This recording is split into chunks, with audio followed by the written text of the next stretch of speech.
Alors, comme j'ai annoncé dans le titre, vous saurez tout sur tout Béav. Il ne fallait pas la rater, celle-là. Alors, le tout Béav, c'est vendredi, le 15 du mois de Av. Alors, ce que je vous propose, c'est d'étudier maintenant de manière dans un premier temps, très pleine, ce que la Gemara nous dit de tout Béav. Et au retour, si vous voulez, une fois qu'on aura terminé d'étudier, de lire le texte, on essaiera de trouver qu'est-ce qu'il y a derrière tout ça.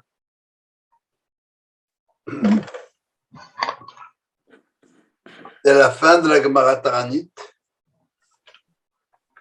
qui nous dit la chose suivante. Alors, n'hésitez pas à m'interrompre s'il y a des choses que vous n'avez pas comprises dans ce que je vais raconter.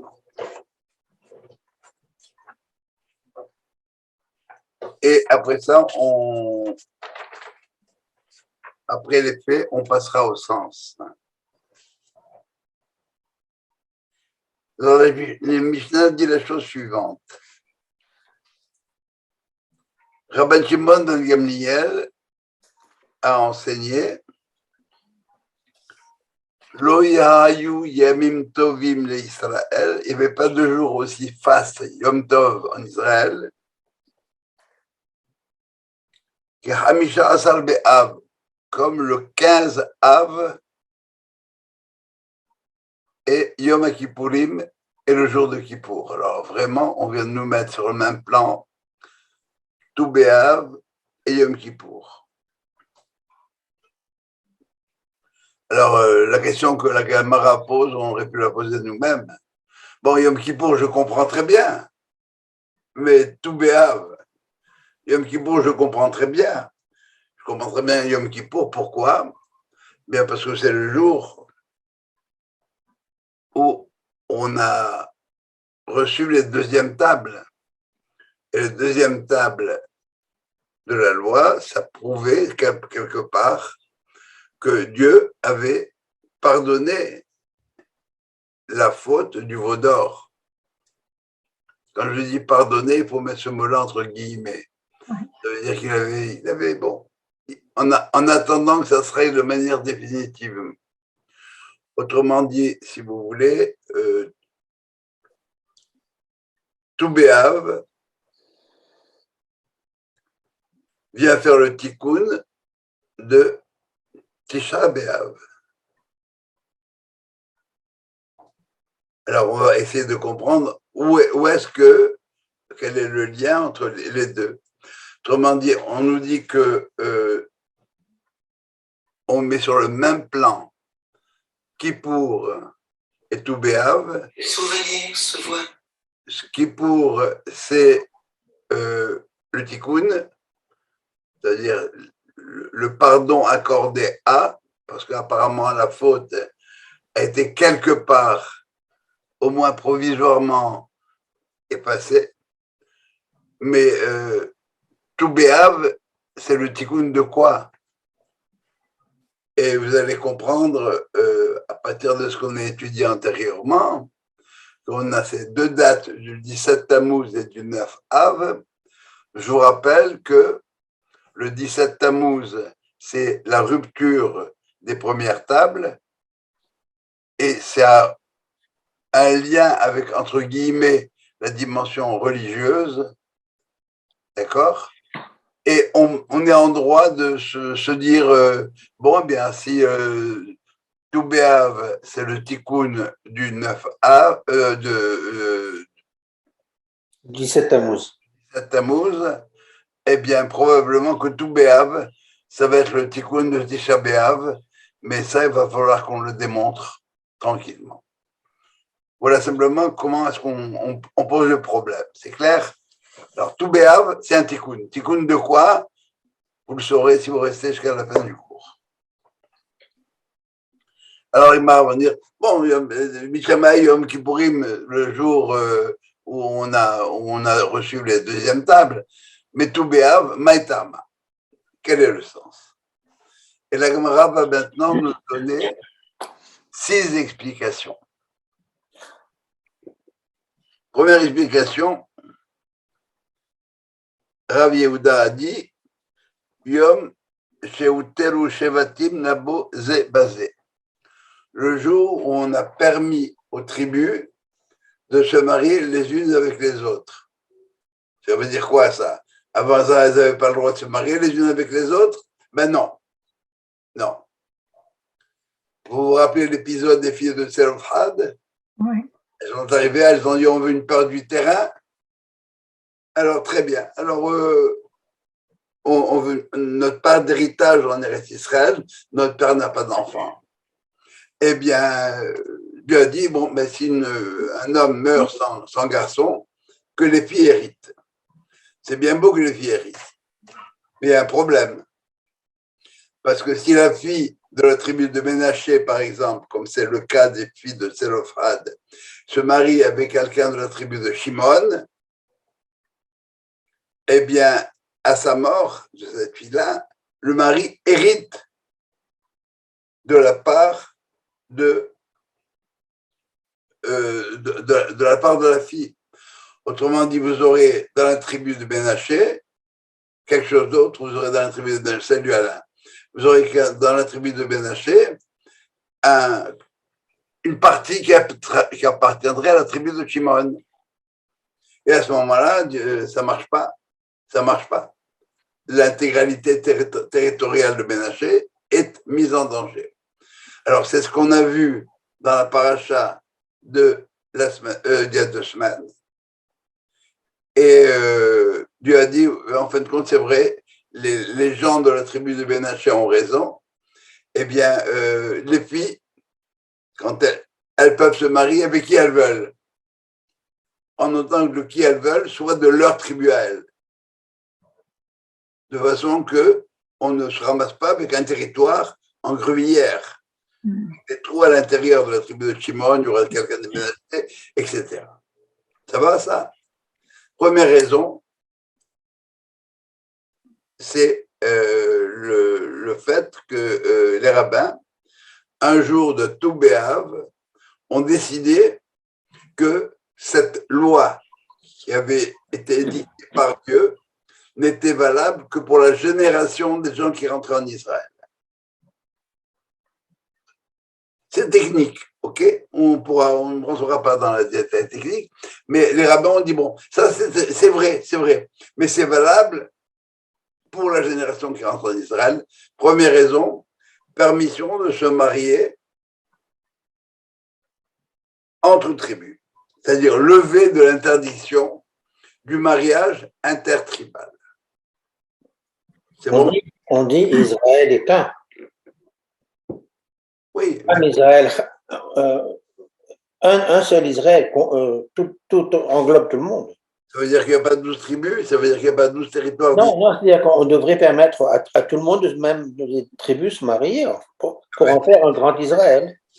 C'est vrai, sauf que le danger de se marier à l'époque où on parle, à l'époque les enfants de Ménaché sont allés voir Moïse, il y avait le danger de voir que dans le tribu de Ménaché, la fille de Tselophrad s'est mariée avec quelqu'un de la tribu de Shimon, eh bien, le territoire qu'elle obtient passe à la tribu de Shimon. Donc, à l'intérieur du tribu Ménaché, tu as tu as un territoire qui appartient à Shimon. On n'est pas d'accord avec ça. Mais est-ce que ça n'enlève rien au fait que Am Israël Echad, bien sûr, mais c'est pas un bloc unique, c'est 12 manières d'être Israël. Oui, Daniel. comment ils ont résolu le fait que, bon, il y avait un interdit qui était, comme vous avez dit, l'intégrité territoriale. Une fois qu'ils résolvent ça, comment… Alors, c'est technique, la Gemara pose le problème, je ne voulais pas l'avancer pour ne pas entrer dans les détails, mais voilà ce qu'ils ont dit. Pourquoi est-ce que Maïderouche, qu'est-ce qu'ils ont trouvé pour appuyer leur décision? Le verset avait dit Zehadaba Shesiva Hashem Libnot Tselophrad. voilà exactement ce que Dieu a permis au fils de Tsélophane. Dabarzé, le Yenoheg, Ella Bedorze. Ça, c'est valable à cause du Zéa Dabar qui est en trop. On aurait pu dire Amal Hashem, mais Zéa Dabar. Et Zéa Dabar, on a appris que ça voulait dire quelque chose de très précis. Ça et rien d'autre. Mais pratico-pratique, si on suit la logique, il n'y a plus d'intégralité territoriale après, oui. Comment ça, il n'y a plus? Parce que si, comme vous dites, celui qui a que des filles marie des garçons d'autres tribus, après cette levée d'interdit, ben, ils héritent de ces terres. Sauf qu'au moment où le Yobel arrive, tu reviens en place au premier occupant. Ah. Ça va? On revient au point de départ. Okay. Première réponse. Question là-dessus? Deuxième réponse. Amar Rav Yosef, Amar Rav Yohanan. Alors, on va avoir 6 explications venant de 6 rabbins différents. Et il faut bien comprendre que personne ne conteste ce que l'autre a dit. Simplement, il apporte une pierre nouvelle, il apporte un autre argument. C'est bien. Et on va voir on va voir à la fin, j'espère, que tous les arguments vont tomber sous la même coupole, sous le même thème qui permet. Alors, Yom Sheuta Shabbat Binyamin Labo Bakal. Alors voilà, il se passe dans le livre des juges une catastrophe. Il y a un monsieur qui se balade avec sa concubine et il va dans le territoire de Binyamin. Il passe par là-bas pour rentrer chez lui, à Jérusalem. Et puis, personne ne l'accueille. Dans le tribu de Binyamin, ce qui est bizarre, mais Binyamin pose des problèmes et personne ne veut l'accueillir, donc il dort sur la place publique. Sauf que sur la place publique, eh bien, il y a des gens qui vont et qui prennent la femme en question et qui la violent.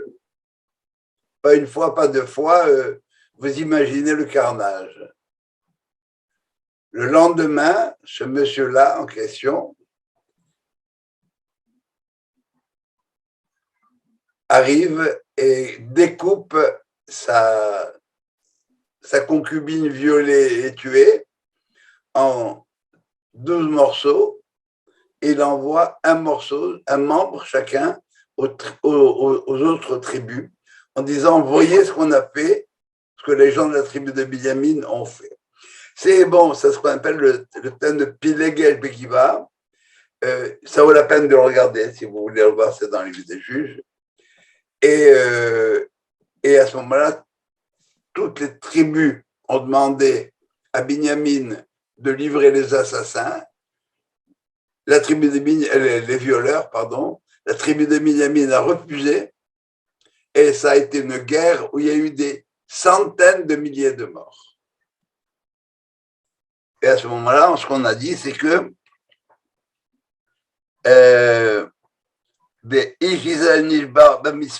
alors les gens ont juré à un endroit s'appelle Mispa que, je vous donne le texte,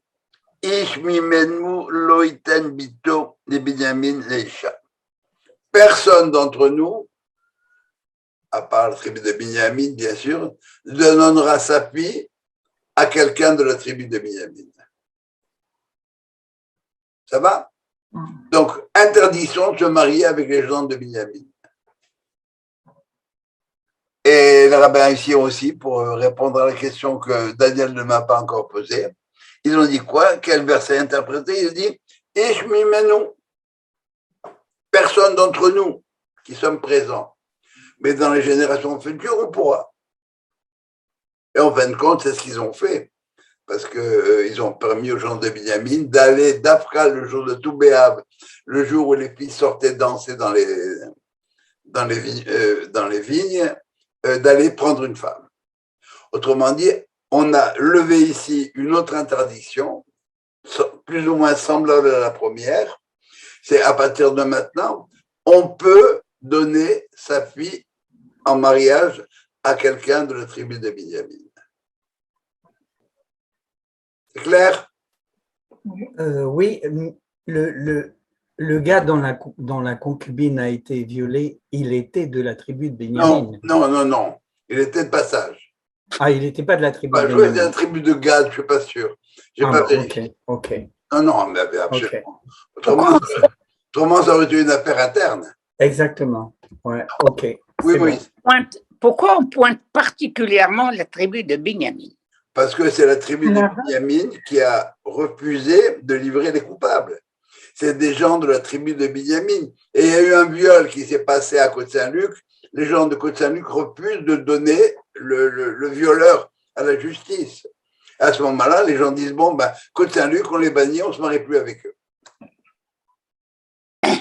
Ça va, Moïse? Oui, d'accord, parce que ça s'est produit sur le territoire de Binyamin, c'est bien ça. Oui, mais les gens de Binyamin ont dit, ce gars-là, vous ne le touchez pas. Chez nous, on n'extradie pas. D'accord, j'ai compris. Ok, d'accord, j'ai compris. D'autres questions là-dessus? Et pourquoi ils n'ont pas voulu livrer les violeurs? D'après toi, pourquoi est-ce qu'il y a des pays qui refusent l'extradition? Parce que c'est un de leurs citoyens, on le protège. Même si c'est une crapule, on le protège. Le chauvinisme. Okay. Mais bon. ils peuvent le juger eux-mêmes, s'ils veulent pas le pour l'instant, on est rendu là. Oui. Qu'est-ce qu'ils en ont fait eux-mêmes? On n'en parle pas. Le fait est qu'un Toubéave, un jour de Toubéave, on a dit aux gens de Binyamin, la tribu commençait à s'effriter, il n'y avait plus grand monde, parce qu'il y avait eu énormément de morts à la guerre, et on ne trouvait plus de femmes, et les gens leur ont dit, bon, ce qui s'est passé, il y a perpète, ça va, mais nous, eux, ils ont juré, mais nous, on n'est pas tenus par ça, et vous, maintenant, allez dans les villes, le jour où les filles sortent pour danser, à ce moment-là, allez piquer une fille et mariez-vous avec elle. Oui, Henri. Est-ce que c'est pas une métaphore? Est-ce que c'est pas vouloir montrer non pas la femme, mais un terrain ou un bien ou quelque chose qui appartient à une tribu et qui, par association de tribus, revient à léser, si tu veux, une des tribus? Ben oui. Là, on ne laisse pas une tribu, là, on laisse tout Israël dans ce cas-là. Mais tu es déjà rentré dans le pourquoi de la chose, tu es rentré dans l'explication. Ça, je le réserve pour la fin. Pour l'instant, on va simplement prendre en compte les faits, ce que la Gemara nous dit. Mais il n'y a pas que la femme, il y a autre chose que la femme. Encore une fois, je ne rentre pas dans le pourquoi de cette chose-là. Le problème à la fin, ce sera de faire ce que tu essaies de faire maintenant. Tu verras que ça ne marche pas dans tous les cas. Okay. Ça va? Troisième explication.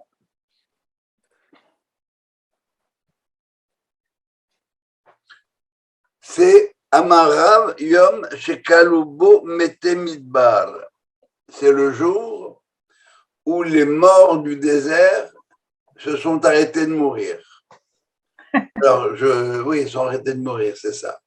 Ça veut dire que c'est pas mal comme phrase, oui, aussi, il faut le faire. Ce qui se passe, c'est la chose suivante.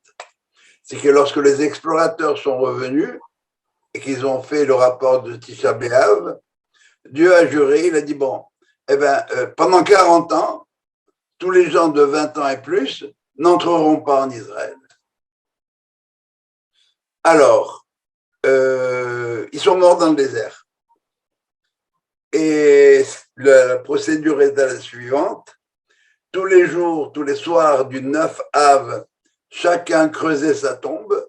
Enfin, les gens qui étaient condamnés, les gens de 20 ans et plus, creusaient sa tombe et ils se préparaient à mourir.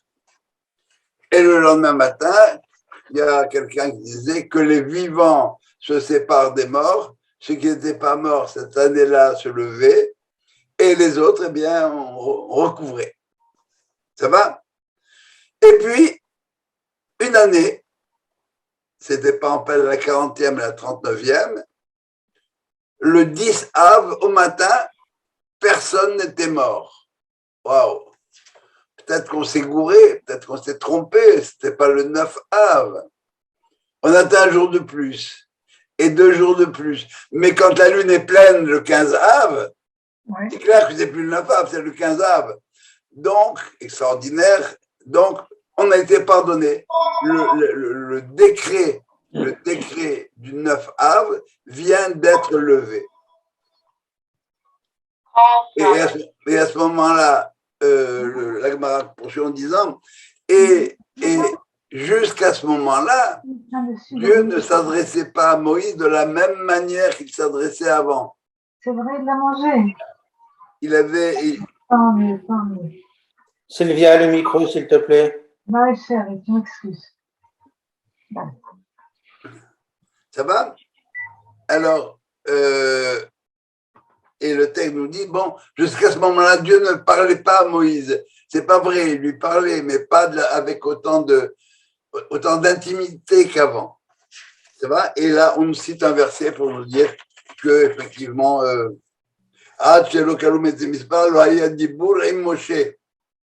on a un verset qui nous dit,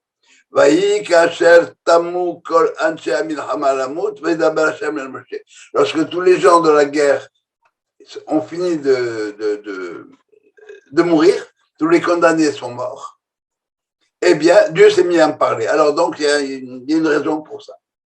Troisième raison donc, c'est quelque part le tikkun de la faute des explorateurs. Ça veut dire que la sanction des explorateurs a été levée. Question par rapport à ça? Quatrième raison. Yom. Je m'excuse. En quoi elle est levée? Ben, parce que y a plus, les morts qui devaient mourir sont morts. Mais les 40 ans, elle les a passés. Comment? La condamnation des 40 ans, elle les a passés. Il a pardonné. Donc, il y a la sanction, elle est levée. Il n'y a plus de sanction. Il n'y a plus personne qui va mourir le 9 Av pour la faute des explorateurs. Ils sont morts. Toda. D'autres questions? Quatrième explication. C'est dur. Excuse-moi, Jo. C'est dur d'accepter le fait que les explorateurs soient la conséquence d'un Tisha B'Av. Parce que finalement, Dieu savait très bien que c'est lui qui a demandé envoie des hommes ou 12 hommes. Ah non, non. Il a perdu. Sylvia, Il a dit je ne partage pas mon salaire. Excuse-moi, je me Après, tu vas me demander, j'ai répondu à la question d'Henri, partage avec moi. Je ne partage pas. Henri, c'est un autre thème là que tu viens de soulever. C'est pas les explorateurs sont venus, tout le peuple s'est mis à pleurer pour là. Dieu a dit, vous pleurez pour rien, je vais vous donner des bonnes raisons de pleurer. Et donc, on fait Tisha B'Av à cause de ça. Ça va? Mais encore une fois, on va essayer de rester centré sur la Gemara. Quatrième explication. Yom Shebitel, je m'excuserai pas bien à voir. Yom Shebitel Oshab Enela, Pelouz Dayot, le jour où Oshéa Ben Ela, il a enlevé les sentinelles. Je vous dis de quoi il s'agit. À la mort du roi Salomon, il y a eu ce qu'on appelle le schisme, les tribus du nord, les tribus du sud. Les tribus du sud, le royaume de Juda et le royaume d'Israël. Le royaume de Juda, c'est autour de Jérusalem, qui comprend le royaume de Juda et le royaume de Binyamin. Juda et Binyamin. Ça va? Les 10 autres tribus sont les tribus du nord, sous la direction de Ménaché. À ce moment-là, il y a le roi du royaume du nord qui s'appelle Jéroboam, Ben Nevat. Jéroboam, lui, a dit, bon, très bien, Alors maintenant, maintenant qu'on a une scission, moi, je ne veux plus que les gens aillent prier au temple de Jérusalem. Ils vont lâcher à moi. Alors, il a mis des sentinelles pour empêcher les gens d'aller à Jérusalem, prier à Jérusalem. Il a installé des veaux d'or à 2 endroits. Allez prier avec ces veaux d'or-là. Ça va? Ça a duré le temps que ça a duré. Tout le temps du royaume d'Israël. Le dernier roi du royaume d'Israël, qui n'était pas un saint, lui, mais il a quand même fait une bonne chose. Qu'est-ce qu'il a dit? Non, il a dit non. Les sentinelles en question, on les lève, il n'y a plus de sentinelles là-bas. Et les gens vont prier là où ils veulent. Ça va? Et cette décision a été prise le 15 du mois de Av. Faut le faire, hein? Les Juifs, c'est pas des gens faciles. Il y en a qui violent, qui livrent pas les assassins. Il y en a qui empêchent de les prier au Rahim. Non, tu ne vas pas prier au Rahim, tu vas les prier à Beth Rambam. On met des sentinelles, etc. Ben, c'est exactement ce qui s'est produit ici. Ça va? 4e réponse. Plus que 2.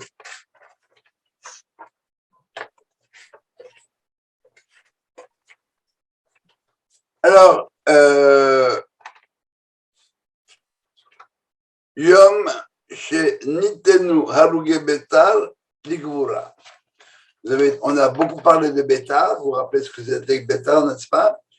Betar, c'était le siège social, le siège, le QG, le quartier général de Bar Kokhba. Et bon, c'était encore sous occupation romaine, mais Bar Kokhba et son équipe allaient massacrer pas mal de Romains à chaque fois qu'ils en avaient l'occasion. Et voilà ce qui se passe à ce moment-là, c'est qu'il y avait une coutume en Israël. Dès qu'un garçon venait de naître, on plantait un cèdre. By the way, le KKL par la suite a refait la même chose. À chaque naissance, les gens donnaient de l'argent pour le KKL pour aller planter un arbre pour le fils qui venait de naître. Et quand c'était une fille, on plantait un pin. On attendait une vingtaine d'années et le jour de leur mariage, on allait chercher le bois du cèdre et le bois du pin et on faisait avec ça la choupa. Ne voilà-t-il pas que la fille du gouverneur se balade près de Bétar et son chariot casse. On a besoin de bois pour le ramasser. Qu'est-ce qui se passe? Eh bien, on va couper des bois, du cèdre ou du pin, peu importe. Quoi, vous osez toucher à notre repas, et ils les ont massacrés. Alors, ce qui s'en est suivi, c'est que les Romains ont dit, ah, les Juifs, maintenant, ils se révoltent. Alors, on va les massacrer le QG de Bétar. C'est un massacre, je crois que c'est un des massacres les plus forts dont on a parlé. C'est l'empereur Adrien qui a dit qu'il fallait raser la ville, prendre tous les morts et les entasser sur un champ de 18 000 par 18 000. Je ne sais pas si le 1000, c'est le 1000 comme du système actuel, je n'ai pas vérifié, c'est probablement un peu moins. Ça va? 18 par 18, ça fait beaucoup quand même. Hein. Et non seulement ça, ceux-là, là-bas, ils vont rester là-bas pour servir d'exemple à toute personne qui aurait des velléités de vouloir se révolter. On ne les enterre pas. Et la Gemara nous dit que pendant 7 ans, tous les gens des environs n'avaient pas besoin d'engrais pour leur récolte. Leur récolte était engraissée, il y avait des engrais naturels, c'était le sang des gens de Bétar. qui allait de Bétar jusqu'à la mer. Et il y a à peu près 1000 entre les deux. Alors, vous imaginez la catastrophe. Adrien meurt en 138, il est remplacé par Antonin le Pieux, qui lui permet d'enterrer les gens, d'enterrer les morts de Bétar. Et ça s'est produit un 15 du mois de Av. Et c'est à ce moment-là que Rabbi Yochanan Ayavne, il a institué la belacha qu'on ajoute dans Birkat Hamazon, Baruch Hashem Hatov ve'ametiv. Ça veut dire qu'il est bon et qui fait du bien. Voilà la 5e explication. Question là-dessus? Ok. La skol. Dernière explication. Dernière explication, c'est le jour, Tou B'Av, c'est le jour où on arrête de couper le bois qui devait servir pour l'autel. D'accord?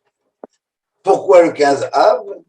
Eh bien, parce que c'est le jour où, à partir de cette date-là, le soleil commence à baisser. La force du soleil commence à diminuer. Et par conséquent, s'il ne fait pas assez chaud, si le soleil ne va pas sur ces morceaux de bois-là, le bois risque de pourrir et donc de devenir impropre pour le bûcher, pour l'autel. C'est clair?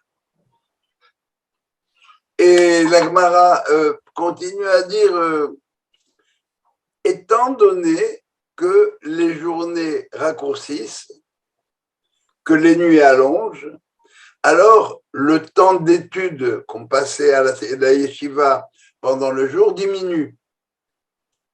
Et alors, les rabbins disent, Mikan vaelach, à partir de là, Kolam Mosif Yosif, tout celui qui ajoute du temps de la nuit dans le temps du jour pour étudier, j'étudie, moi, de 9 à 5. Ça va? Ou bien de 9 à 8. Mais maintenant, pourquoi il fait jour? Maintenant, il fait plus jour à 8 heures, il fait jour à 6 heures. Donc, j'ai 2 heures en moins d'études. Et alors, par conséquent, je dis, alors donc, il faut que tu ajoutes de tes nuits d'études, du temps d'études nocturnes, au temps d'études diurnes. Alors, Kolam Mosif, Yosif, tout celui qui ajoute, ben, Yosif, il vivra plus longtemps, qui est Hayecha Beoler Yamecha. C'est ta vie et la longueur de tes jours. Tout celui qui n'est pas Mosif, celui qui n'ajoute pas, Yé Asef. Alors, on ne comprend pas ce que ça veut dire Yasef, ça veut dire qu'il va être retiré. Et quelqu'un explique non. C'est-à-dire que c'est sa mère à lui qui va l'enterrer.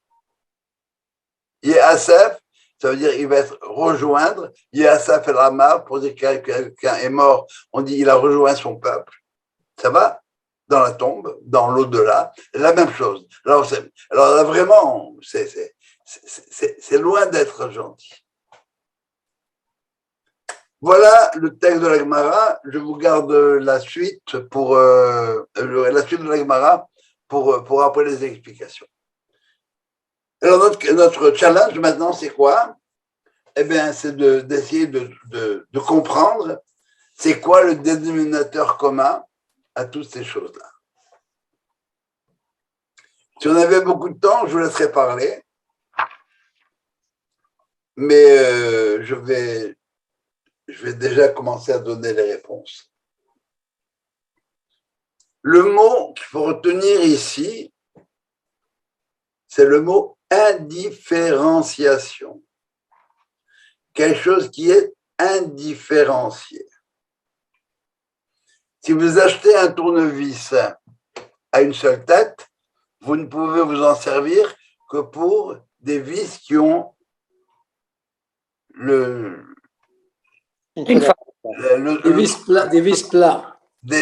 vis plates adéquates.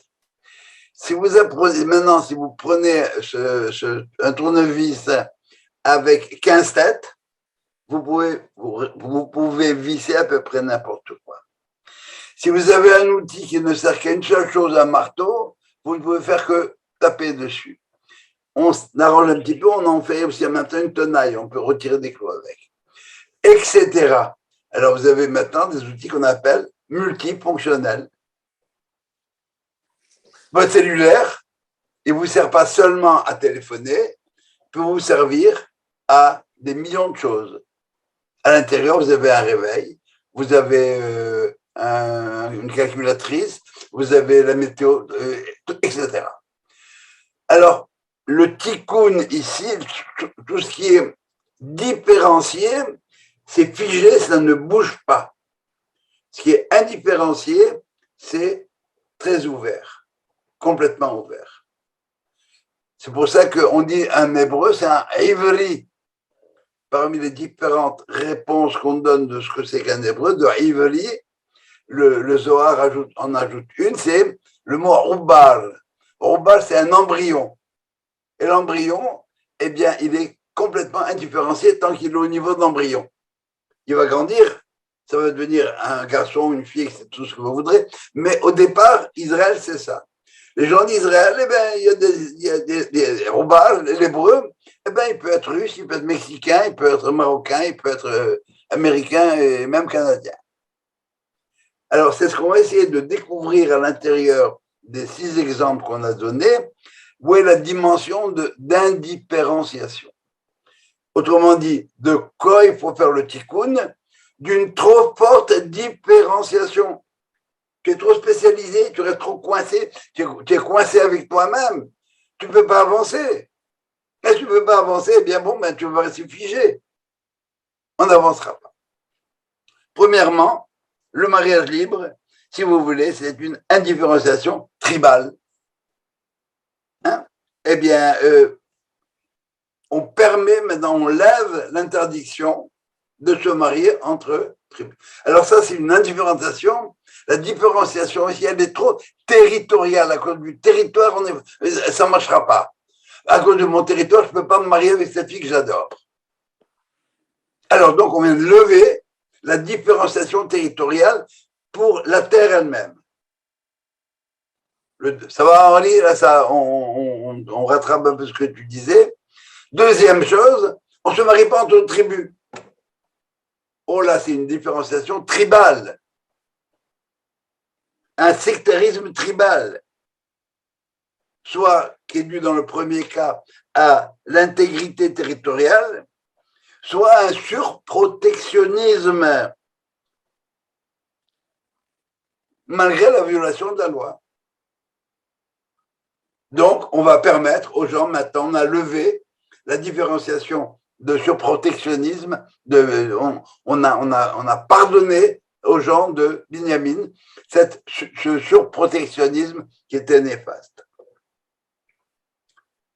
Troisièmement, troisième explication, la faute des explorateurs. Eh bien, c'est quoi le problème des explorateurs? Nous, on ne veut pas être un pays comme les autres. Les autres, ils ont un territoire, etc. Nous, on est très bien dans le désert. On a un rocher Shiva génial qui s'appelle Moïse. On ne veut pas être ce que Dieu nous a demandé d'être, c'est-à-dire Mamlechet Kohanim Vegoy Kadosh. On ne veut pas être un royaume de prêtres.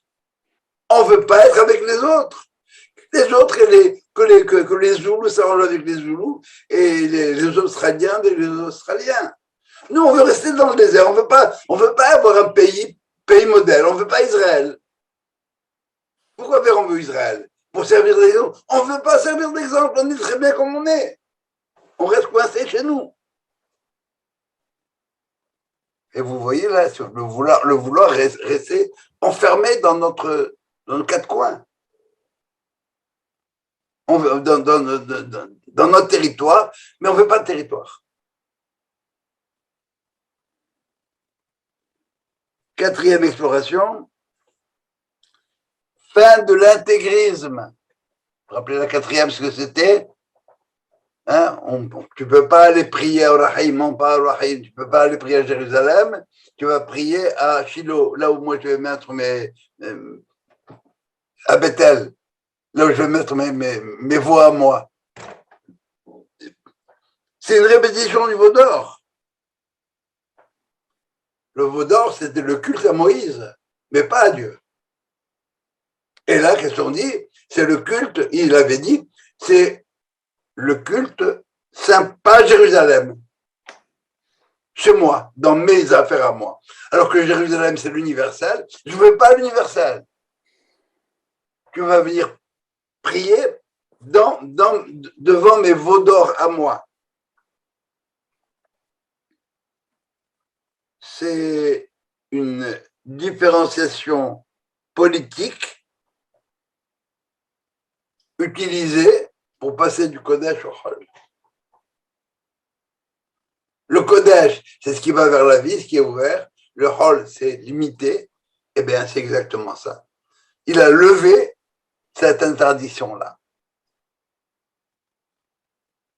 Ça va, vous voyez l'intégrisme. C'est tout ce qu'on a vu jusqu'à présent, c'est une forme d'intégrisme plus ou moins déguisé. L'intégrisme territorial, l'intégrisme tribal surprotectionniste, l'intégrisme du peuple, on veut pas être comme les autres. Et là, c'est quoi? Eh bien, c'est l'intégrisme religieux. Et le vrai intégrisme, hein, si tu vas à Jérusalem, je te tue. Et tu ne peux pas y aller, il y a des sentinelles. C'est bon jusque-là? C'est trop différencié. Jérusalem, c'est universel. N'importe qui. Jérusalem, c'est le centre du monde et le monde le veut aujourd'hui parce que Dafka, c'est le centre du monde. Et lui, il avait dit non, on ne veut pas. Mais les rabbins ont dit non. Mais maintenant, Jéroboam, a permis cette chose-là. Bétar. C'est quoi l'histoire de Bétar? Eh bien, on ne laisse rien du tout aux goïms. On ne veut rien avoir à faire avec les goïms. La fille du roi, elle a besoin d'un bout de cèdre pour on ne veut pas de ça. Entre parenthèses, le Maharal dit une chose magnifique. Il dit que pour cette histoire de bois de la choupa qui sert à arranger le carrosse, il dit que avec le temple, les Romains ont brûlé l'âme d'Israël. Mais il reste le corps d'Israël. Ce corps d'Israël, c'est celui qui se constitue et reconstitue à travers les mariages. Et qu'est-ce qu'il disait le Maharal? Il lit cette chose-là comme ça en disant, et les Romains ont dit, pas de mariage. Vous n'avez ni âme ni corps. Vous ne pouvez pas vous reconstituer comme entité nationale. Il n'y a plus de mariage. On enlève ça. Ce n'est pas par hasard que les Haramim ont choisi, si vous voulez, les bois en question. Rome veut porter atteinte aux Juifs, même sous la choupa. Et comme par hasard, cette histoire est racontée dans quoi? Dans la Maseret Gittin, qui traite des divorces. Autrement dit, ce que les Romains voulaient faire, c'est le divorce total entre Israël et son peuple. Je referme cette parenthèse et je reviens au texte. Alors, c'est vrai, il y a une décision. Il y a une décision d'en haut. C'était prévu qu'on allait détruire le temple, mais voilà, ça n'a pas marché. Mais qui plus est, si vous voulez, Bétar, pourquoi est-ce que ça n'a pas marché?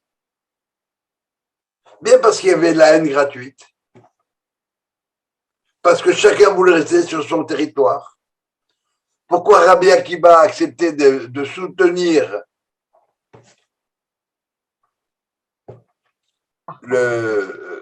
Bar Kokhba, eh bien, parce qu'il pensait, il voyait en lui la capacité d'être un Messie.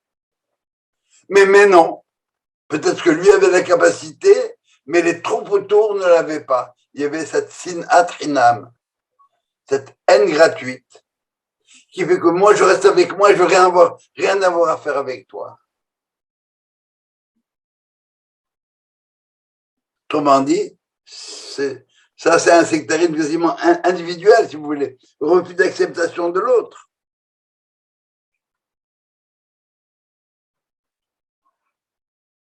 Les causes de la destruction perdurent. Et la cause de la destruction, c'est l'individualisme. Une différenciation, moi, me, myself and I, rien de plus. Sectarisation. Et dernièrement, si vous voulez, l'enterrement de la hache, on appelle ça l'histoire du soleil. Mais le soleil, c'est l'égoïsme. S'il n'y a pas de soleil, il y a un pourrissement. Il y a un pourrissement le culte ne peut pas être fait proprement. Mais ce qui est intéressant de voir maintenant, c'est que ça permet à l'homme d'étudier. Alors, je vous ai cité tout à l'heure ce que les rabbins disent, celui qui n'étudie pas, sa mère va l'enterrer. Ça veut dire quoi, ça, sa mère va l'enterrer? Ça veut dire qu'il va mourir comme il est venu au monde, il n'a rien fait de plus. Il n'a pas grandi, il n'a pas avancé. Il est resté lui avec lui-même, et rien de plus. Alors, je ne sais pas si je réussis à...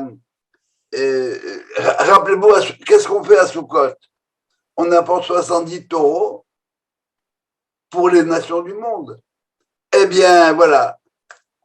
Si on n'a pas le contact avec les nations du monde, il n'y a pas le soleil, on a enterré la hache, si vous voulez, avec laquelle on coupait le bois. Bon, alors tu as ton bois maintenant. Tu as tes hôtels. Bon, alors maintenant les nations ne sont pas présentes, eh bien, va t'en occuper un petit peu. Ouverture. Pas de sectarisme, pas de différenciation nationale par rapport au goïm. Voilà une explication que je dois à moi-même. Alors, elle vaut ce qu'elle vaut. Vous ne la trouverez nulle part. C'est mon analyse de la chose. Et c'est pas... Bon, je crois qu'il y a une certaine logique. Avant que je n'embraye sur la fin de la Gemara, est-ce que vous avez des questions? Comment faire le lien avec ce que tu viens de nous dire et le tout béave? Et le fait que ce soit considéré comme une journée agréable où les femmes se marient, etc. Parce que les rabbins ont dit que les décisions, à part le dernier cas, le dernier cas qui est un cas de nature, que les décisions qui ont été prises dans les 5 premiers cas ont eu lieu à tout béave. Or, comme on sait qu'il n'y a rien de hasardeux dans notre calendrier, si ça s'est passé le tout béave, tout, ça va? Eh bien, c'est parce qu'il y a quelque chose en commun, il y a quelque chose à découvrir. De la même manière qu'à Pessah, on fête la libération au niveau national, qu'à Tisha B'Av, on fête la punition au niveau national, à tout B'Av, on récupère. Il y a eu un tikkun qui a été fait. Un tikkun a été fait. Quel tikkun? Le tikkun de la différenciation exagérée. Ça va? D'autres questions? Alors voilà, maintenant on va continuer la Gemara parce qu'elle est intéressante. N'oubliez pas que c'est la Saint-Valentin. Hein? C'est ça. Alors voilà ce que nous dit la Gemara par la suite. Durant ces jours, les filles de Jérusalem sortaient dans les champs. Pourquoi faire? Pour chercher un mari. Et comment elles étaient habillées? Eh bien, la fille du roi portait les habits de la fille du Kohen Gadol. La fille du Kohen Gadol portait les habits du Kohen qui était Mashouach la Milchama, du Kohen qui était en charge pour la guerre, etc. Autrement dit, chacun portait les habits de quoi? De mes habits, c'est plus mes habits. Je donne mes habits à quelqu'un qui est d'un niveau social ou ce que vous voudrez inférieur, et tous ces habits-là devaient être passés par le teinturier. Des fois, moi, j'ai des doutes si la fille qui me l'a passé était Nida à un moment donné, que sa robe n'a pas été portée, etc. Non, on envoyait d'abord chez Bellingham, et après ça, on récupérait, et chacun portait les habits de quelqu'un d'autre. Ça va? Et tout le monde se prêtait les habits volontairement.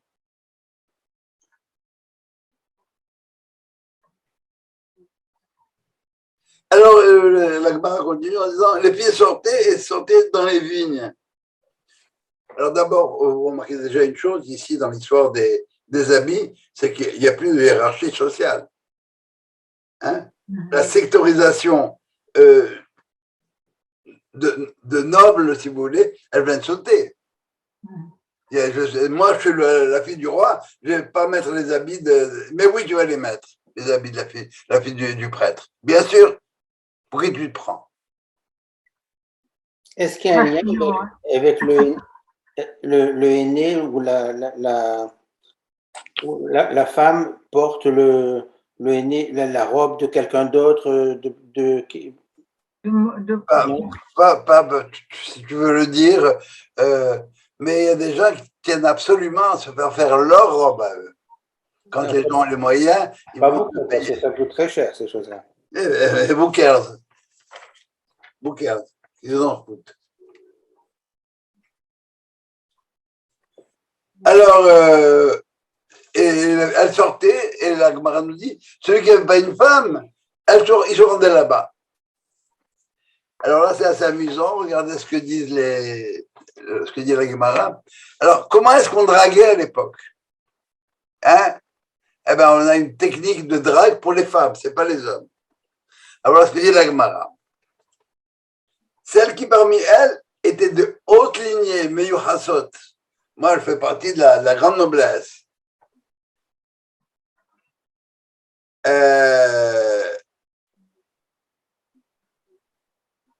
Non, je m'excuse. Bon, c'est de la Gemara, mais elle reprend au départ. Dans une Baraïta. Alors, les belles, qu'est-ce qu'elles disaient? Et les mecs, regardez les nanas, regardez les belles filles. Parce que la fille, elle est juste là pour la beauté. De quoi on parle? Et la femme, c'est fait simplement pour la beauté. Celle qui était de belle famille, qu'est-ce qu'elle disait? Regardez la famille. Les Chachamim m'expliquent, regardez la famille. Celles qui étaient belles, elles avaient des prétendants. Celles qui faisaient partie de la haute lignée, regardez la famille, elle ne manquerait pas de prétendants. Mais attention, regarde bien la famille. J'ai, moi, la fille de bonne famille, de belle manière. Donc, j'ai éduqué mes enfants de manière positive, de manière comme il faut. Parce que la femme n'est faite que pour faire des enfants. Hein, je fais partie d'une bonne famille et ma mère, elle m'a appris que mon rôle, c'était de faire des enfants et de bien les éduquer. Alors, celle qui était laide, on ne va pas dire laide, elle dit qu'elle n'était pas très jolie. Qu'est-ce qu'elle disait? Faites ce que vous avez à faire, mais faites-le pour la mitzvah. Et pourquoi on se marie? Pour la mitzvah. Il y a un lien. Encore une fois, le mariage, c'est les hommes et les femmes. C'est pas comme aujourd'hui. Les hommes d'un côté, les femmes de l'autre, dans beaucoup d'endroits. Non. Ça va? Enlève ça. Mais en notant que vous nous pariez de belles parures et de beaux vêtements. Ça veut dire quoi, ça? Ça veut dire, dis-moi.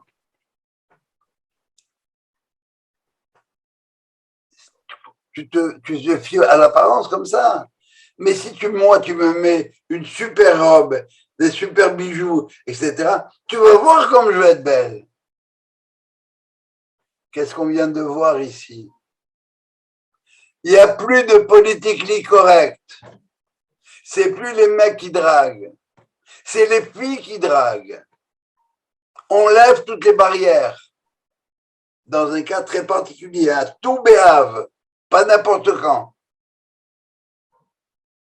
C'est le temps où, eh bien, tout est permis.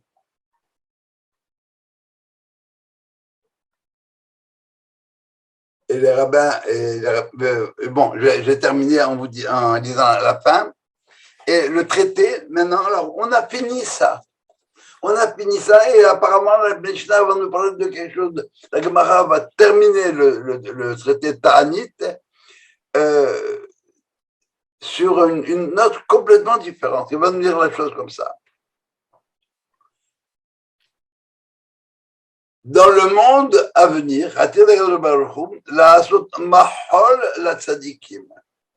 Dieu va faire un cercle, va mettre tous les tzadikim autour de lui, vont faire un cercle. Et lui, il va être au centre avec eux, pardon, Benéhem,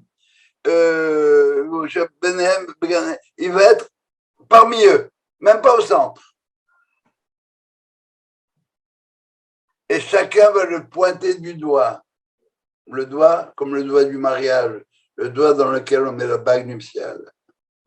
Il dirait, Iné Elohenu, voilà notre Dieu, Zé Kivinulo, c'est lui qu'on a attendu, Veyushaenu, etc., Nagila Venismera Bishurato, et on se réjouira de sa délivrance. Alors, ce qui est marrant ici, c'est que on nous parle de Dieu qui va faire un rond.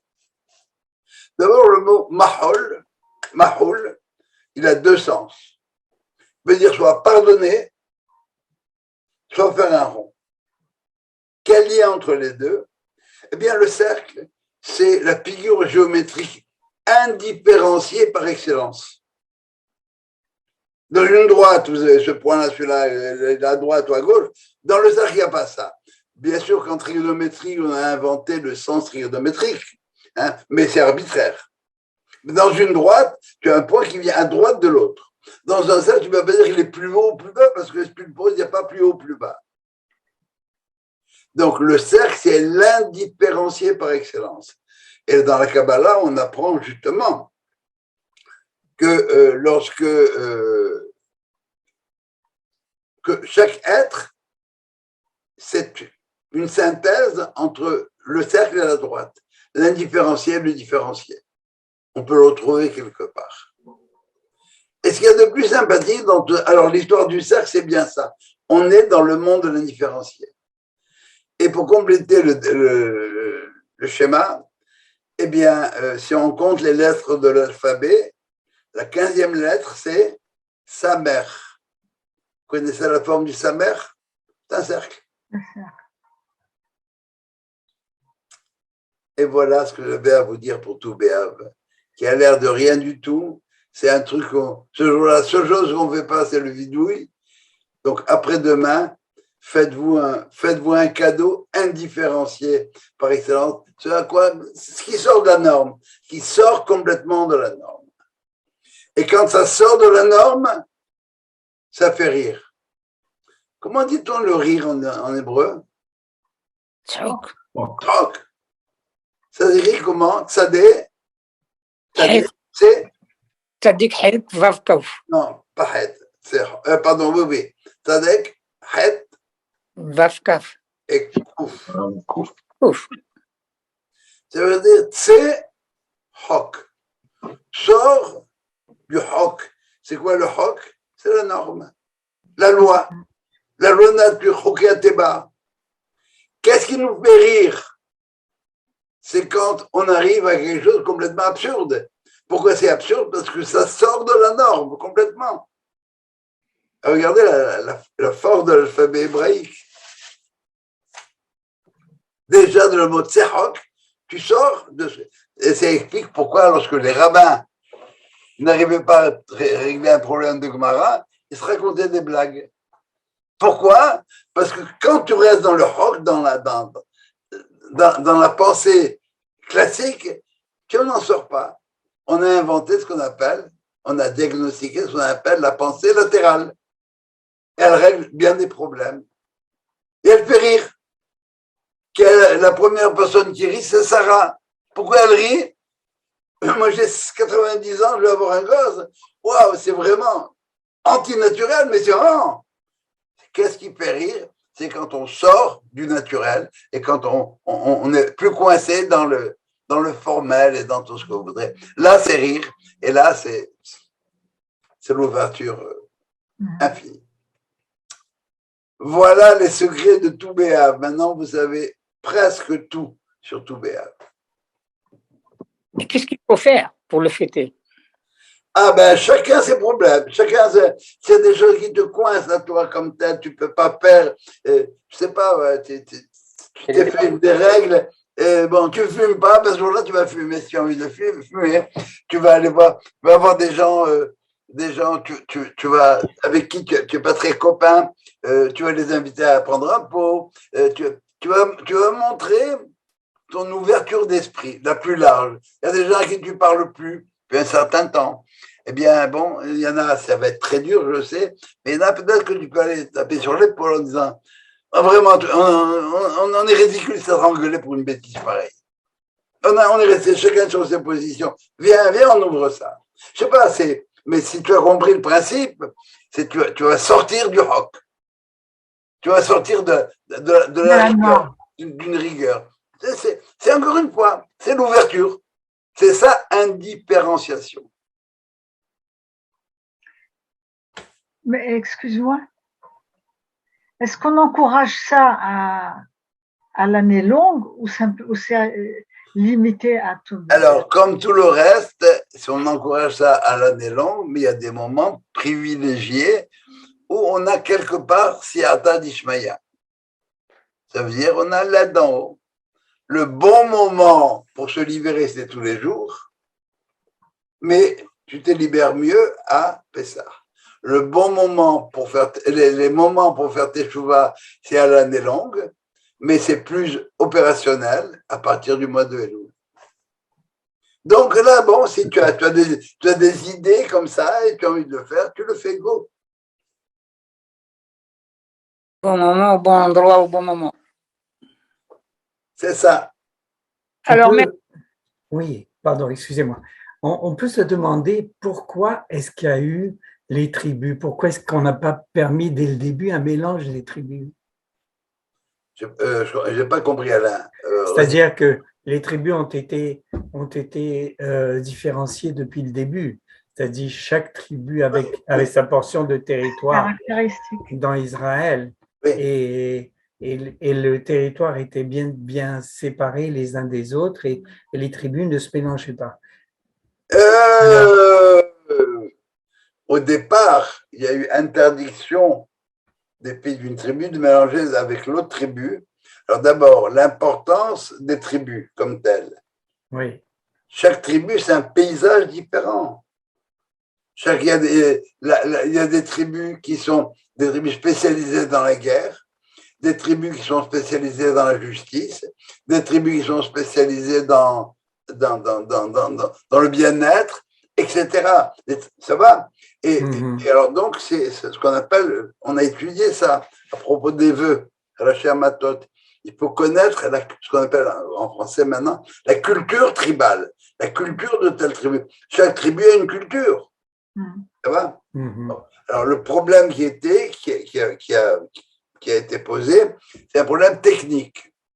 Parce que lorsque la fille se marie avec monsieur, eh bien, les biens de la femme viennent chez le monsieur. Et à ce moment-là, tu risques d'avoir quelqu'un de... Si ta fille s'est mariée avec quelqu'un d'une autre tribu, ça va? Lorsque la fille n'est plus là, eh bien, le territoire de la fille va dans l'autre tribu et on a un gruyère. Donc, pour éviter cette chose, par la suite, les rabbins ont dit bon, mais ça va, c'est bien, c'est bon au départ, maintenant on sait.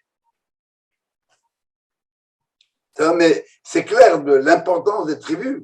L'importance des tribus, on le retrouve aujourd'hui dans quel cadre? Dans les communautés. L'importance de chaque communauté, chaque Aïda. En Israël, vous avez au Kotel, je ne sais pas si vous avez l'occasion, le Kotel à Tisha B'Av, mais c'est un melting pot extraordinaire. Vous avez les Ashkenazim d'un côté, les Thémanim de l'autre, les Marocains de l'autre. Entendre le Echa Thémanite, c'est pas la même chose que le Echa qu'on chante chez nous. Mais c'est d'où l'importance des Minhagim. Les Minhagim, ils ont chacun leur raison d'être. La prière, elle est formulée de manière différente chez les uns et les autres parce que ma prière, elle couvre un certain aspect et la prière de l'autre, un autre aspect. Je ne peux pas tout couvrir. Alors, la différenciation, si vous voulez, ici, c'est lorsque je reconnais l'autre. Si je ne vais pas prier chez l'autre et avec l'autre parce qu'il ne prie pas comme moi, là, ça ne marche pas du tout. Il vaut mieux que je prie avec moi. Je prie chez moi. Mais de dire que la prière de l'autre, elle ne vaut rien, le vaut rien, c'est moi dans ce cas-là. Parce que c'est ça. Quand Israël, ça forme un tout. On a un bloc. Mais un bloc pas monolithique. Mais il y a quand même une différence quand on voit, par exemple, les Satma, c'est des Juifs, et le Babé, c'est des Juifs. Les autres, il y a tellement de sectes, ceux-là se marient entre eux. Bon, ceux-là, ils sont. Non, mais ceux-là, ils sont en train de. Il est beau. Voilà. Ça va, les Sadmar, bon, ceux-là, ils sont en train de dire que tout ce que nous, on fait, c'est. Bon, ben alors. Ils sont trop différenciés. Exact. Et ils ne feront pas j'espère que certains feront un petit coup de tout bien, mais ils ne font qu'écouter leur maître.